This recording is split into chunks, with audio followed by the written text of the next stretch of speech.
Younger and younger people are getting all sorts of ailments. Cancers are coming up at an early age. Parkinson's is coming up at an early age. I'm in fact taken aback with what you just said. Yes, and I've also been continuously taken aback by it, I must tell you.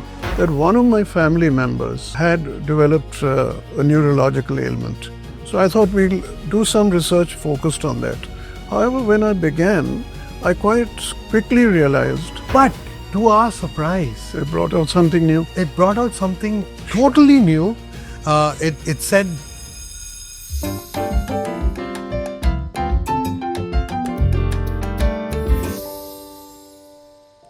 when the school bell rings, it normally signals the end of a class, and there are some children whose hearts would be doing a backflip when they hear that bell ringing. But here on the School Bell podcast, it signals a new lesson, a conversation that goes beyond the textbooks, beyond schooling. Here, we are talking about a rapidly changing world and how it shapes our future. Today, we are exploring a subject that will touch everybody's lives, from infants to the elderly. It's a subject that we cannot ignore. It is about technology in healthcare. Our guest today needs no introduction. I know that sounds cliched, but let me tell you, if you are an Indian citizen, I'm sure you've heard his name, Mr Ashok Soota. I'm not going to give him a big introduction. I'm just going to say a few words about the man and the legend that he is. Widely recognized as one of the pioneering leaders in the Indian IT industry. He's been the founding chairman of two of India's most successful IT companies, Mindtree and Happiest Minds, both of which he led very successfully to IPOs in our country. Beyond his technology leadership, he's turned his vision into healthcare. He's the founder of Happiest Health, a global knowledge platform for wellness.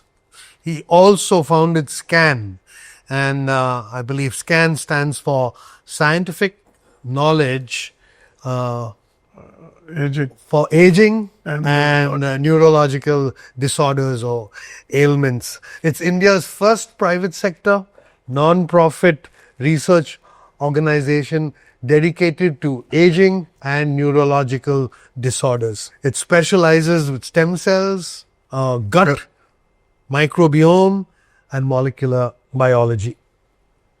Mr. Soota was named by Forbes Asia among the top 15 philanthropists of 2022, and he combines entrepreneurship, philanthropy, and innovation to create impact across industries. It's our privilege for the Bethany Education Board and my honor to welcome him to the School Bell podcast. Welcome, Mr. Soota. Thank you. Thank you, Akash. I might also add, it's a pleasure to be here with you for your very fascinating program. Thank you so much. We've known each other for several years now. Absolutely. And you're best known as a serial IT entrepreneur. What made you step into the world of healthcare? Well, really, I was looking for a source for my philanthropy and where I would look at it. And when I looked at the scenario, I saw that there are a lot of people who spend money on education, the environment, and actually just helping the needy in terms of healthcare. As you've noticed, we are the first entity to have created an institution as a non-profit institution in the world of medical research. So that's how SCAN came about. Okay. There were certain other things which became the inspiration for Happiest Health. And as we walk through this, I think I will explain to you why one thing then led to the next. Okay. Before we go there, was there something personal that triggered this? Was there Sure. something like... Invariably, you might say something like this happens. The inspiration for SCAN initially was that one of my family members had developed a neurological ailment. So I thought we'll do some research focused on that. However, when I began, I quite quickly realized that you can't do anything by just focusing on one aspect. Right. That so many disciplines, if you will, are interrelated. As you've noticed yourself, it's stem cells, gut microbiome, molecular biology, so many things, you have to bring them all together. And then the moment you're beginning to develop those capabilities, you can't be narrowly focused. Sure. And then given the fact that my expertise has always been building large institutions, I began to think of SCAN on a much larger scale. So, Mr. Soota, tell us now, Mindtree, Happiest Minds, what led you to SCAN? What led you to Happiest Health? So in the case of Happiest Health, it was a different situation altogether. There was a doctor in a leading hospital who recommended an angioplasty for me. And then when I asked him what it was going to entail, he said maybe multiple stents, maybe a bypass, 10% probability I'll send you home. However, I then began to get second opinions. And then it came through to me that the whole recommendation was based on false premises. And this example of Let me stop you for a second. You said false premises, completely false premises. In reality, there was no blockage in the left main, which he told me I had. And that got reconfirmed by maybe 6 other people seeing the scan that was done for me prior to that. This example of an unnecessary procedure got me thinking, and I realized there's so much of this going around. And therefore, I decided it's a world that I want to be a part of. And we then created Happiest Health to become both, I would say, the most integrated healthcare company in the country, which is both knowledge, wellness, healthcare, and diagnostics. okay. So, clinicians today, I don't know, those good old days are gone. I'm in fact taken aback with what you just said. Yes, and I've also been continuously taken aback by it, I must tell you. But having said that, recently, my son and I had to go to Manipal Hospital to help somebody. And they said that they have to do this battery of tests all over again. Now, on one hand, we feel we've just done these tests for somebody, and you're asking us to do these tests again. But to our surprise, It brought out something new. it brought out something totally new. It said exactly what you were saying when you took your other opinions. We didn't have to do surgery. We didn't have to. Yeah. So this is really a serious issue, and we'll come back to it when I think you're going to focus a lot on artificial intelligence. Yes. And I think that clearly has a role Okay. to play in this area. Okay. So just a quick one on what would be a substantial change that technology has brought into this field. Well, I'd say there's no question that the most significant change is artificial technology. And if you look at it today, there's AI in radiology, there's AI in diagnostics, there's AI in cardiac care. You name it, it's everywhere. So it is the single most important factor. AI. Yeah. The other day, someone played a song for me and it was all AI. Sounded fantastic. And he said, Yeah. I said, who's the singer? He said, no, it's AI. Well, it's leading to quicker and better decisions also. What about the ordinary people? How will it impact their But lives? AI is really helping. Telemedicine has been around, but now people, even rural areas, can get access to the best medical device. Their diagnostic films can be seen, all AI interpreted films, so that you get quicker, better diagnostics for them, and you get quicker, more gentler therapies for them also. And AI is helping in all of that. Amazing. I think you answered this question of mine where I was just going to ask you about technology playing a role in diagnostics and prediction of illnesses. Can something like that happen even at home?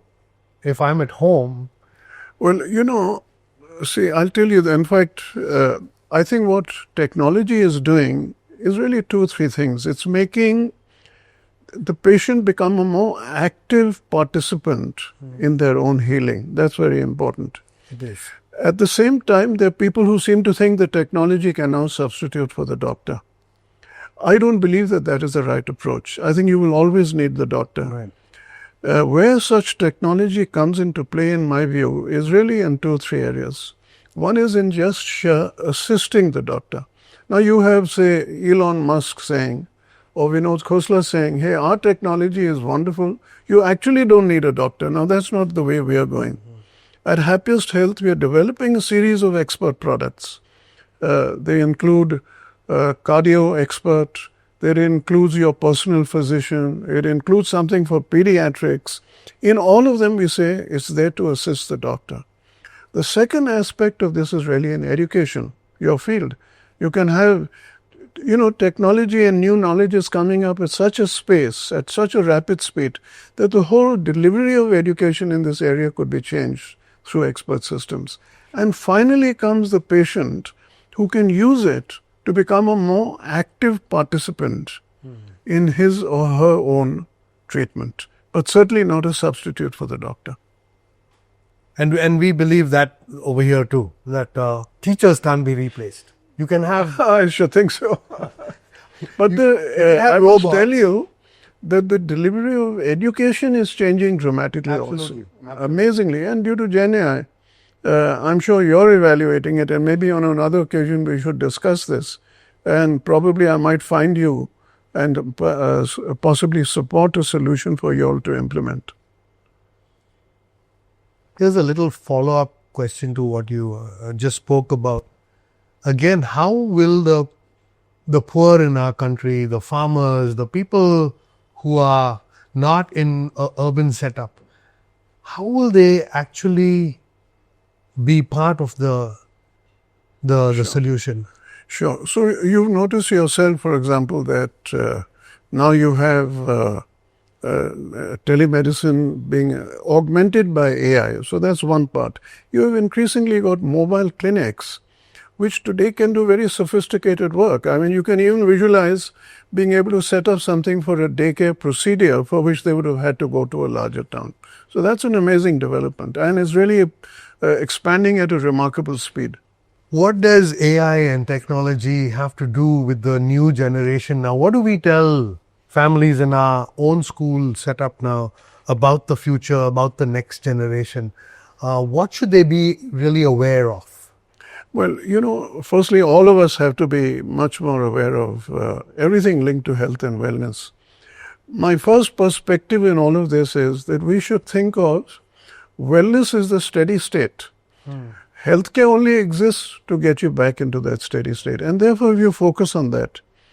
Now, having said that, I think the most critical thing still is not medicine and not the medicines you give. It really is lifestyle, nutrition, and the environment, because unfortunately it's a very polluted environment in which we are all having to live. Right. How do you counter those aspects to get into a really good environment which takes you into wellness and sustains your wellness?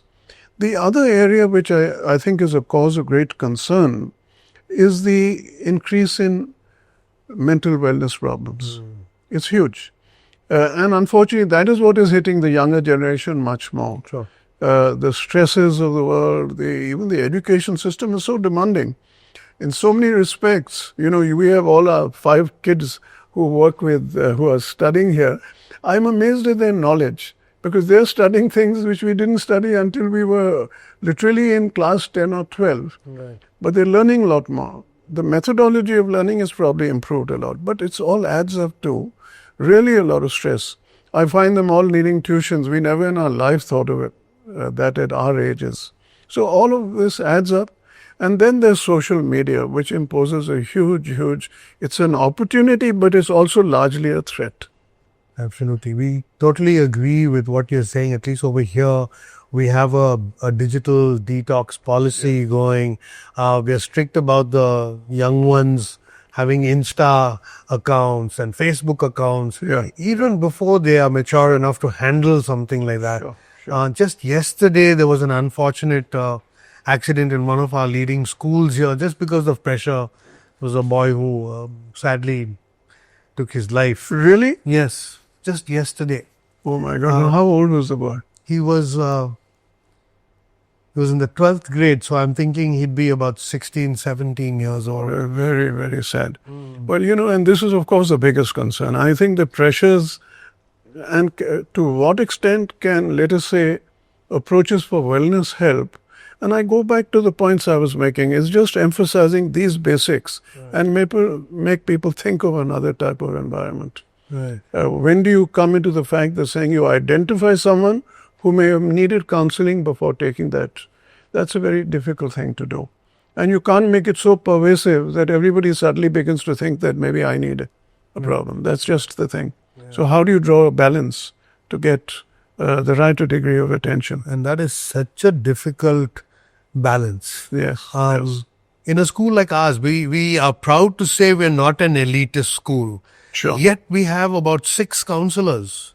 And You do have, okay. we have a separate counseling department. So how do you identify the students who need it, and how do they come in, and what sort of program does that? So right in the beginning, Mr. Soota, what we do is we have an orientation with parents, with our children, and they know that these people are there for them.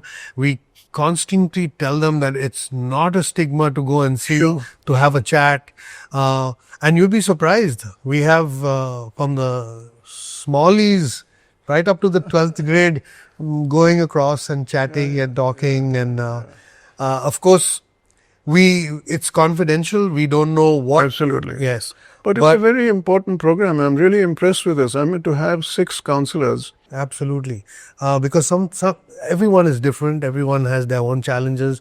And I think so many kids have come and spoken to me and said, sir, we feel so much better after having spoken to so-and-so. Very good. Superb. Coming back to AI in healthcare, could you share some specific examples of AI applications that are already saving lives? Sure. The biggest is obviously cardiac care. There's so much information which gets in through and interpreted that it leads to, let us say, better diagnostics and then a better approach, including right through to the procedure. But I can tell you there's a major breakthrough coming ahead. And that is when you begin to apply quantum computing towards collecting and interpreting the data. And then you'll be able to actually do much more in terms of prediction. You'll catch data from not just the heart, it is from related and multiple organs within the system. And all of that gets fed in through algorithms, it gets analyzed and gives you a portrait and a picture of what is likely to happen. And then you begin to take preventive action. Wow. That's amazing, isn't it? So for younger people, I think that would be, we do the master checkup once a year or... At what age do you start? I think here I'm talking about the regular medical checkup. After 40, it's suggested that once a year you do that. But if AI is going to look at predictions through algorithms, why wouldn't anyone want to go and see what would be their medical condition? Sure. Later on. There again, I would not move to the extent of saying that schools should start adopting those checkups. Although increasingly you're finding younger and younger people are getting all sorts of ailments. Cancers are coming up at an early age. Parkinson's is coming up at an early age. So all these things happen. But by and large, I think it's good to keep the child's mind free of these concerns. Right. Just look for things which may need attention and then only act. Right. But other than that, exactly as you said, in fact, we're in the process of framing out at Happiest Health a program which should be done for people in their 20s, people in their 30s, people in their 40s and so on. Fantastic. So that's coming. Yeah, and that's coming. Actually, we're developing 2 programs, if I can talk about them. One is called Happy Healthy Lifespan, and the other is called Happy Healthy Aging. I intend to be the first person to register for Happy Healthy Aging myself. Wow. And we hope we will sustain people through that program. Can you tell us in a nutshell what the program will... Well, there's going to be a number of what you might say. To start with, there'll be regular routine tests which will be done based on the age group and the formulae that we are describing. And then it's going to focus on things like, let's take the gut microbiome. Increasingly, people are realizing that maybe that's the source of all problems. I'll ask you a simple question here. Before you ask me that question, can I quickly check with you? Gut microbiome is the microorganisms that are found in the intestines in a layman's... Absolutely. I'll ask you a very simple question, and you take a guess, if you will. How many bacteria called in the gut microbiome do you think you have in a typical body? Take a big guess. I don't know, 50 lakh. Okay, fair enough. I'll tell you to increase. Well, the answer will really puzzle you. It's 37 trillion bacteria. You wonder where on earth could they find space in your body? That there are more bacteria in your body than there are human cells. Obviously, they're going to have a huge impact some way or the other. They're good bacteria and they're not so good bacteria. Right. You need a diversity also. Sure. So it's not that you're saying, hey, all of that is bad and they get rid of it. That is what antibiotics do. They'll get rid of both good and bad. Yes. But here, you need this balance, and how you get the balance, it has huge impacts.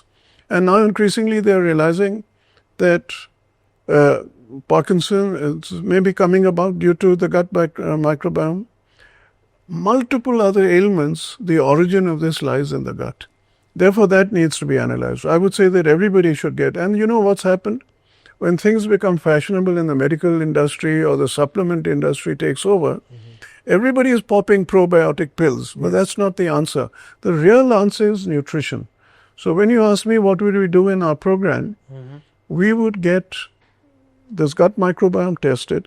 We would give a free consultation for nutrition. And in addition, we will give a variety of services at a discount. And therefore, let's assume that the subscription is about 50,000 rupees. The discounts, if you avail of those services, may actually make it negligible. And those discounts, I would really think of as investments in your wellness. So is this the second initiative that you were talking about? No, we're going to just bring it about. We're about 4 months away from launching it at the moment. And the reason is very simple, if you'll see. As we're developing Happiest Health, we're trying to marry the availability of our facilities with the availability of the doctors. You can't get one earlier than the other. Right. And if you ever pass by near our home, there's a beautiful that building which we'd acquired, Dr. Naik's house. The new setup on there. Yeah, so we've demolished it and this will come up there. Our mental wellness will also come up there. Oh, fantastic. So it's close by also. Yeah, very well, yeah. I hope we don't need the mental wellness as much, but this much we'll certainly need. Something that has been worrying me for some time when I've noticed AI taking over in different fields. Now, over here too, we're talking about AI in healthcare. What about ethics? What about clinicians following ethics and principles? Because Sure. it can be just misused. Sure. There's another related question which I'll take up after this, and that is about, has it dehumanized healthcare? Right. And, when I gave you this example of a person who, with whatever audacity, if you will, or arrogance or criminal intent, in my view, should tell me that I need an angioplasty because I have a blockage in the left main. And I could have taken him at face value, after all. It's just that I chose to get a second and then after that, even a third opinion. Now, if you'd had AI being applied, and at the moment those solutions don't exist, you could give the output of that result, feed the AI part into it, and it would then recommend the next course of action. Right. And if that course of action was distinctly different from what the doctor had said, lo and behold, the doctor would know, and everybody would know you can't do it. Right. And also, once doctor... So is that something coming? Of course. We're going to start working. Again, I must tell you, these are future programs. There's work going on all over the world. But we ourselves are going to now develop AI in radiology, AI in diagnostics, and AI in cardiac care. So all of these three, and there's just a limit to how much you can do. But these will throw up all of these type of issues. The thing about now, is it dehumanizing? And here, I would say that, all technology in the end, and that's a fundamental principle well before all of this happened. It happened in our world, for that matter, in IT. It must be high touch and high tech, both of them together. And the moment you forget that, then you think you're going to fall apart and you move away from keeping in touch with the real person, and that's your customer. Right. I like that, high touch and high tech. I think that's the way we have to go also. Absolutely. The way of the future. Can you tell me a little bit about, this is for our students and for students all over the country who are watching this podcast, what new career paths are emerging for young people at the intersection of AI and healthcare? Well, actually, the opportunities obviously never been higher. The issue is firstly to look out for the curriculum and the educational programs. These could include bioinformatics because that's the core of almost everything today. There's medtech where there are new devices coming out which are online, etc. And thereafter, when you look at the career paths, there's any number of things. Now, let's take healthcare as a service. We've all been talking of software as a service in the IT industry. The real value comes when you verticalize it. And in the case of healthcare, you can think of the solutions. You can think of an ICU as a service, so an organization which literally focuses on just saying, hey, we've created the most modern ICU setup. You don't need to be able to do all of this or get all your patients necessarily there. And here's advanced monitoring available for everything of that sort. We, down the line at Happiest Health, I can't see ourselves getting into that. But we are saying we are setting up daycare ambulatory centers. We are not planning to get into, we'll do surgical procedures, but we're not planning to have overnight stays. Right. But supposing it is a need and a demand, we can't say that we're in healthcare and we won't do that sort of thing. Ultimately, what we'll do is, because we've got our clinics all spread around, we will provide this surgical unit as a service available to all our doctors. So then we've got this expert unit which is created as a service. Now, all of these are opportunities which could never have existed without the use of technology, because then you really need remote care in many cases, you need remote monitoring, you need remote follow-up more than anything else. I think you should be able to track a patient online for as long as you need to do, well after they're discharged, whereas today that process stops. Right. A patient has come and gone, then you decide, okay, how many days I'll keep them in a hospital, and then you could ignore some very important things. Right. So my question about the kids and the career path, do you see it changing now? Do you think old school medical setups will have to adapt now with all the technology and AI available? And I'm not an expert on that. I have no idea how much is going on there. I've certainly got a feel on changes taking place, for example, in a typical management institute. right. And which is the sort of thing where maybe I can start examining your own needs at a different level, because everybody needs it. Sure. One way or the other, Gen AI is changing the delivery of so many different things. So we could examine those and then see how we can take these programs forward. I'm not so sure what is being done in healthcare, except that I would say when we get a series of these expert products in, and one of the goals of those is to also use it in education, we will begin to market it to such institutions. Okay. So that's in the pipeline. That's something but that you are thinking about. It will take us at least 8 to 9 months to get out the first few products. Here's that question again. Can technology itself improve ethics in healthcare? For example, greater transparency, accountability? Sure. So that's the example I gave you. I mean, if that doctor who gave that recommendation to me, if he knew that I would get this thing examined, or their own hospital began to do a correlation, then you're monitoring what the doctor is recommending. Today, what do hospitals do? They do monitor the procedures that people do. I think they monitor whether they've been excessively done, but sometimes you don't have knowledge. I mean, if you say that, look, there was a blockage and therefore I did a bypass, what you do? But supposing the result is actually fed into an AI system, and the AI system says, hey, you can't be doing an angioplasty, that itself is the greatest form of transparency. And that's coming. That's coming. Fantastic. So do you foresee a day when we stop popping pills and instead cure diseases at the root cause? You were talking about stem cells. We're talking about the microwave. Yeah, well, I think that's definitely coming. And it's happening in varying degrees even today. I think particularly for a lot of generic ailments which go on for a very long time. We have a collaboration at SCAN with the Sanger Institute, which is a part of Cambridge. And I asked our person who's working with us as a principal investigator, I said, how many of the world's current problems do you think are going to get solved in the end by stem cells, so you no longer need to take pills? Now, obviously, she's a believer, so she said 90%. And my director of scan, who's one of the world's leading authorities on the gut microbiome, he was present. He said, no, that's not enough. You'll also need the gut microbiome. And with those two together and autoimmunology, you'll be able to solve every problem. So therefore, you're working at a grassroots level. And you're no longer, it doesn't mean though that things will get cheaper. That's something which one must caution you. Because you're now getting into things which are taking a lot of money to discover. So whoever brings those ailments and finds solutions are going to be able to try and monetize those.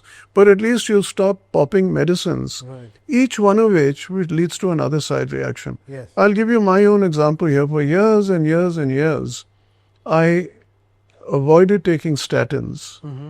Although my cholesterol levels for 30, 40 years would have been above the limits that I was asked to take. And then ultimately I did, but with the knowledge of saying, hey, it's going to lead to an increase in my blood sugar, and therefore I'll now have to start taking metformin. So one medicine leads to the other. And that is the difficulty with all these pills. I was told once a simple crocin, if you take a crocin and you don't really need it, the kind of damage that it can do, absolutely. And there's so many things which are of that sort. Of course, now you can also go to the opposite extreme where in the US, Mr. Kennedy has decided that Tylenol at all. Autism. It leads to autism. And then you can bring very essential things to a halt. And, the same thing applies equally to antibiotics, if you will. I gave you an example when I said the antibiotics wipe out both the good and the bad both at the same time. But that doesn't mean that you don't take the antibiotic when you really need it. And that's where, again, you need to draw the balance. You take these when, and then you monitor. But one other important thing, again, about the gut microbiome. Okay, it's wiped it out. I'm going through the process now myself, having had to take a series of antibiotics for a variety of reasons. I now want to track how much time it takes for my gut to get back to where it was prior to the antibiotics. And it's expected to be a 3-month cycle, so about a month or so from now. But can I look at nutrition to improve it from where it was earlier? That would then be the gainer. Right. And especially if you said that there are, how many? 37 trillion. 37. How is technology changing medical education, the role of the doctor, the role of the patient in their own healing journey? So, as I mentioned earlier, I think the patient is certainly beginning to get more involved. Right. I think as far as the doctor is concerned, one of our philosophies, and which I hope will become increasingly important, is we are saying the role of the doctor is more educating than medicating. So can you have the doctor providing some knowledge to the person, not just dispensing a pill? That's really key. Right. And particularly when you're saying, hey, let's start moving away from just medication and into lifestyle, nutrition, and multiple other things like this, which will help you to embrace wellness rather than trying to get away from an illness alone. That's absolutely key. And then education, as I said, is going to find its way into the system. Right. It's got to find its way through a sort of a grassroots level, which I'll come and get my technology people and come and talk to you at Bethany. And would appreciate that. But at the same time, the second part of it will really be usage of these expert systems that we are making available. Fantastic. We've had Dr. Rebecca, who heads the nutrition at St. John's, come and speak to our children, I think, on 2-3 occasions. She even came and spoke to parents. Very good. Well, that's important. It has to begin with parents because they have to understand. Right, exactly. So we're trying our best to see that the children get that. They've got a good awareness, today.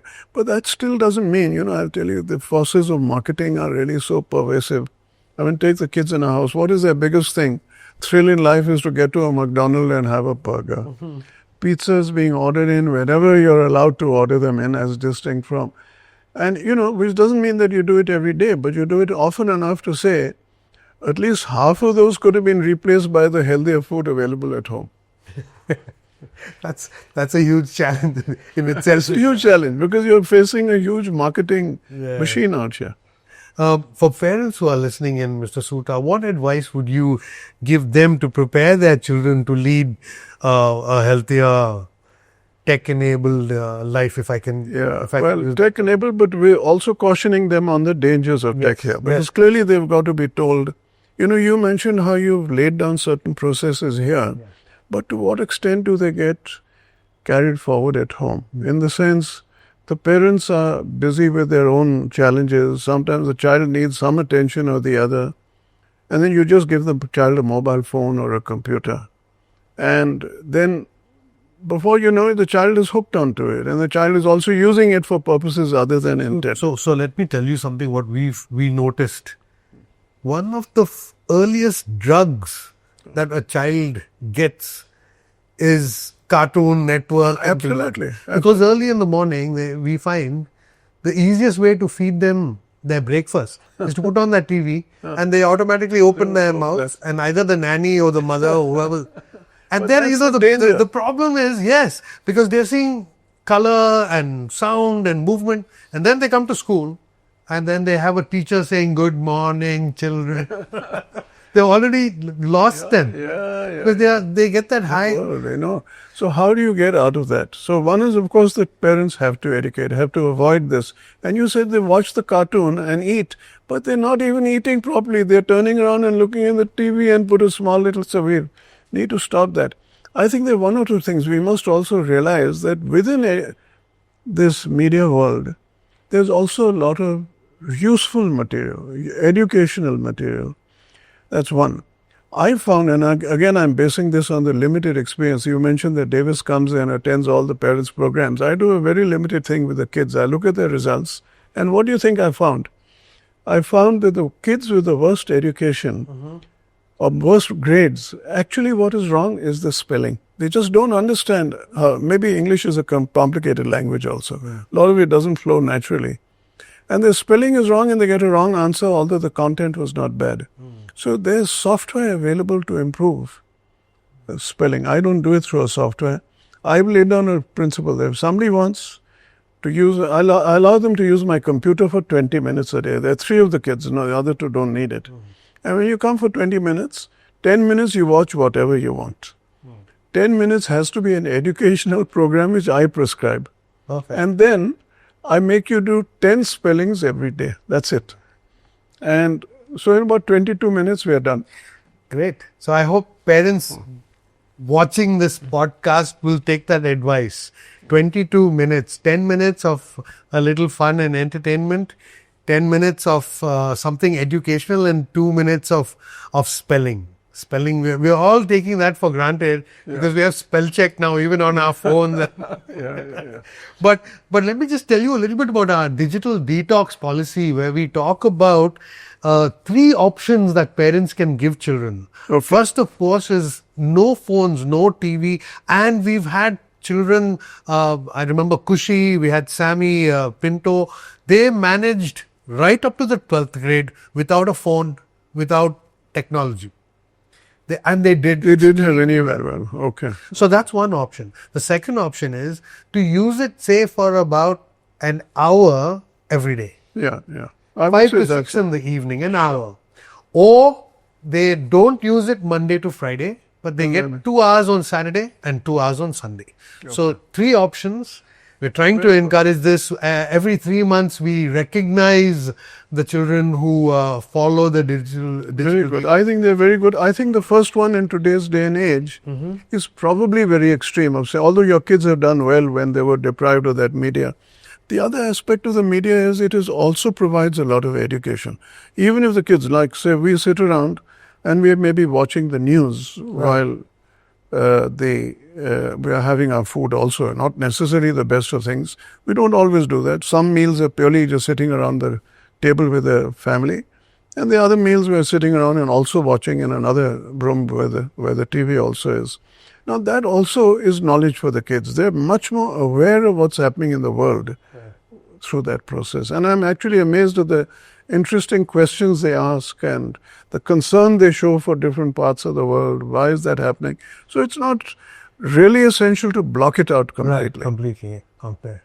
But the other 2 methodologies are fantastic. But it's a battle. You know how distracting it is. Absolutely. And sometimes even us as adults, if we go to research something, we're getting distracted because so many things are popping up. Sure. While we're doing something, there's a message that comes, and then we Sure. tend to reply. So it's that much more difficult for a young mind. Yeah, to I know. stay focused. Well, there, of course, I mean, for an adult and particularly busy people, I'll tell you for myself, I'm not on social media at all. And because it's so, even the family group, I actually leave it to family, and I've got my old Roorkee friends in my college and we still get together for reunions every 2 years. But I don't get onto the group. I get Davis to see it and then give me the mails. So we can shake hands. I'm not on Facebook. I'm not on Instagram. I don't know, for the love of me, what the other things that are Yeah, sure. all about. But I get all my family news, and through it comes. And one way or the other, those groups serve a purpose, because the family, Right. which is spread now all over globally, they do keep in touch through those, my dear. So there are the pros and there are the cons. Sure. As we draw to a close to this, let me just ask you this one little question, and I want to pick your brains. How do you think schools can incorporate wellness and technology into education so that children, parents, and everybody gets that right dose of growing up in a healthy Sure. fashion? You know, like you said, today it's burgers and pizzas. They're watching television all the time. They're slouching. I don't know how many children actually go out to a park and play. When we were growing up, we were. That's all we did, because there's no So how do we bring in this balance, Mr. Soota? Sure. So, firstly, I'm glad you used the word wellness. A lot of these things will begin with how do we get them to think in terms of healthcare. To my mind, it's important for all of them to realize that what we really should be doing is to embrace wellness. Right. And we should then do whatever is needed for that wellness, which means how do you create a mind. Obviously, it's nowadays everything is beginning with the mind. How do you ensure that that is kept? Then you got the body. And there, of course, nutrition really becomes very key. And it begins at a young age. The changes are taking place at a very early age in those habits that are getting formed. In fact, one of the clinics we'll be opening is a pediatric clinic. Okay. And I've told the person who's going to head that, it won't be 4 or 5 months before we start the clinic. But I said, I want you to start working on an expert package for children, in which a key part has got to be diet and for the kids, so that you begin right there and you lay on a path of action. So there's no one easy answer. In the end, you realize we're in a system, we're in a world with a lot of distractions. And if we get the right messages across and we realize that our aim for all of us is to enhance our wellness, be it mental wellness or physical wellness, that really is the goal. And I think the key is if they start young, then it'll become a habit. It's really important to begin this at a young age. At a young age, right? I was intrigued with the little magazine that you were showing me. You tell me a little bit about. Well, I'll tell you. I'll be very happy to tell you about them. I don't know whether I'll be able to get them into the camera. Yeah? Well, here's Scan. It's just about 3 years old. I'm actually very proud of what we've achieved here, by the way. 2021 was when you started? 2020. And for all practical purposes, 22, by the time we really got going. We had a false start, but now I've got a wonderful director. Now look at the way it's grown. If you just see this annual report and see a feel of the projects that we are doing, there are neurological disorders, which you said is one of the areas that we were originally focusing on. But then we've expanded. We've got pediatric rheumatology. We've got orthopedics, which is bone regeneration through stem cells, and cardiovascular diseases, of course. But this is just a small part. I'll leave you this if you'd like to have it. I've recently got a small bookmarker, which is on the 7. I can point it out there. Yeah. On me. Yeah. And the other thing, Yes. we have this monthly magazine for Happiest Health. I do believe it's a really wonderful product. There isn't a product like this anywhere in the world, actually. And it gets rave reviews. I knew you had a lot of mental wellness issues in your mind, so I brought the mental wellness issue of it. Okay. You can have a look. So when you say that it's one of its kind in the world, Yeah, because why do you say that? well, firstly, if you look around, when I say it's one of its kind, There are I journals, trapped over what do they have? Most of them are nowadays fitness and how do you build your muscles and so on and so forth. So they're really much more men's fitness than they are anything else. Okay. But there's nothing like this. You see, we have a team of 80 researchers who create these stories. Okay. Nobody does that anymore. Now I think they all go to ChatGPT and get the answer. So this is a dialogue between people who are having problems, the doctors, hospitals, technology, really captures all of those things which are evolving to change the world of health. Happiest. Health. And which month? This is October. This is the So it happened to be the latest one for that matter, and it is on mental wellness. wonderful, wonderful. So, Mr. Soota, thank you so much for being with us today. My pleasure, entirely. Sharing your journey, your insights. It's been a privilege to have you and to learn how technology is just changing healthcare. Yeah. Also shaping the way we think, the way we live our lives. And at Bethany, we always say, learning doesn't stop at the classroom door. And I think Absolutely. conversations like this prove that. The bell may have rung on this episode, but the ideas we've discussed will stay with us in our schools, in our homes, and hopefully in the way we look at health from now onwards. Such an important topic. Parents and students who've been listening in, I pray that you have heard everything that this man has spoken about this evening, the gems that came out from him. And I want to thank you, Mr. Soota, on behalf of the Bethany Education Board and all of us in Bethany for being with us this evening and for all your insights, the wealth of knowledge that you shared with us. Thank you very, very much. Well, thank you, Akash. I think it's a wonderful program. And I must commend you on having such an unusual program, if you will, and then getting this whole message across to people in many ways as you plan to do. Thank you.